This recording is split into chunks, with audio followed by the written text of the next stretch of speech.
Hello friends, welcome to my channel మన ఇంటి వంటలు. నేను మీ సుధాని. ఈరోజు మీ ముందుకు వచ్చేసాను ఎంతో రుచికరమైన మష్రూమ్ ఫ్రైతో. కేఎఫ్సి స్టైల్లో లాగా ఇంట్లోనే చాలా సులభంగా చేసుకోవచ్చండి. వీటిని పిల్లల నుంచి పెద్దల వరకు చాలా ఇష్టంగా తింటారు. ఇప్పుడు ఇవి ఎలా చేసుకోవాలో చూపిస్తాను పదండి. ఇక్కడ నేను 300 గ్రాముల మష్రూమ్ తీసుకొని నీట్గా క్లీన్ చేసి పెట్టుకున్నాను. ఇప్పుడు ఒక్కొక్క మష్రూమ్ని తీసుకొని ఇక్కడ నేను వీడియోలో చూపించే విధంగా కట్ చేసుకోండి. పెద్దవైతే 3 వచ్చేలా కట్ చేసుకోండి, చిన్నవైతే 2 కట్ చేసుకోండి. మొత్తం మష్రూమ్స్ని ఇలా కట్ చేసుకొని పక్కన పెట్టుకోండి. తర్వాత ఒక బౌల్ తీసుకొని అందులో 1 కప్పు మైదా పిండిని వేసుకోండి. ఇందులోనే రుచికి తగినంత ఉప్పును వేసుకోవాలి. 1 టేబుల్ స్పూన్ వరకు మిరియాల పొడిని వేసుకోండి. 1 టేబుల్ స్పూన్ కారపొడిని వేసుకోవాలి. 1/2 టేబుల్ స్పూన్ అల్లం వెల్లుల్లి పేస్ట్ వేసుకొని కొద్దిగా నీళ్ళని యాడ్ చేసుకొని ఉండలు లేకుండా బాగా కలుపుకోవాలి. ఈ బ్యాటర్ కొద్దిగా థిక్గా ఉండేలాగా కలుపుకోండి. మరీ పతలా కాకుండా ఇక్కడ నేను ఈ వీడియోలో చూపించే కన్సిస్టెన్సీ వచ్చే వరకు కలుపుకోండి.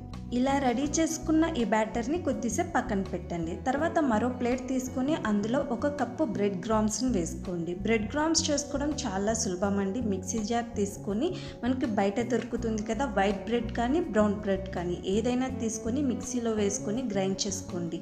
ఈ విధంగా పౌడర్ అవుతుంది. దీన్నే బ్రెడ్ గ్రామ్స్ అంటారు. ఇప్పుడు మనం కట్ చేసి పెట్టుకున్న మష్రూమ్ని తీసుకొని ఫస్ట్ మైదా పిండిలో డిప్ చేసుకొని తర్వాత బ్రెడ్ గ్రామ్స్లో వేసుకొని బాగా కోట్ చేయాలి. ఎక్కడే కానీ గ్యాప్ అన్నది లేకుండా బాగా కోట్ చేసుకోండి. చూడండి, ఇలా కోట్ చేసుకొని ఒక ప్లేట్లో పెట్టుకోండి. మిగిలిన మష్రూమ్ని కూడా సేమ్ ఇంతకుముందు నేను చూపించిన ప్రాసెస్లోనే రిపీట్ చేయండి. ఇలా మొత్తం మష్రూమ్స్ని రెడీ చేసుకున్న తర్వాత వీటిని డీప్ ఫ్రై చేసుకోవడానికి స్టవ్ పైన ప్యాన్ పెట్టుకొని అందులో ఆయిల్ వేసుకొని ఆయిల్ బాగా హీట్ అయిన తర్వాత ఒక్కొక్క మష్రూమ్ని అందులో వేసుకోండి. మొత్తం వేసుకున్న తర్వాత మీడియం ఫ్లేమ్లో పెట్టుకొని ఫ్రై చేసుకోండి. లైట్ గోల్డెన్ కలర్ వచ్చే వరకు బాగా ఫ్రై చేసుకోండి. చూడండి, ఈ విధంగా మంచిగా కలర్ వచ్చిన తర్వాత ప్లేట్లోకి సర్వ్ చేసుకోండి. మిగిలిన మష్రూమ్స్ని కూడా సేమ్ యాజ్ ఇట్ ఈజ్ ఇదే విధంగా ఫ్రై చేసుకోండి. Finally KFC style fried mushroom ready అయిపోయిందండి. పైన క్రిస్పీగా లోపల సాఫ్ట్గా తినే కొద్దీ ఇంకా తినాలి అనిపిస్తాయి. ఎస్పెషల్లీ పిల్లలు అయితే చాలా ఇష్టపడతారు. చాలా సింపుల్ కదా చేసుకోవడం. మీరు కూడా మీ ఇంట్లో ట్రై చేసేయండి. మీకు ఎలా వచ్చింది అన్నది నాకు కామెంట్ సెక్షన్లో చెప్పండి. వీడియో మీకు నచ్చినట్లయితే లైక్ చేయండి, షేర్ చేయండి. మోర్ ఇంట్రెస్టింగ్ వీడియోస్ కోసం నా ఛానల్ని సబ్స్క్రైబ్ చేసుకోండి. Thank you so much for watching my video.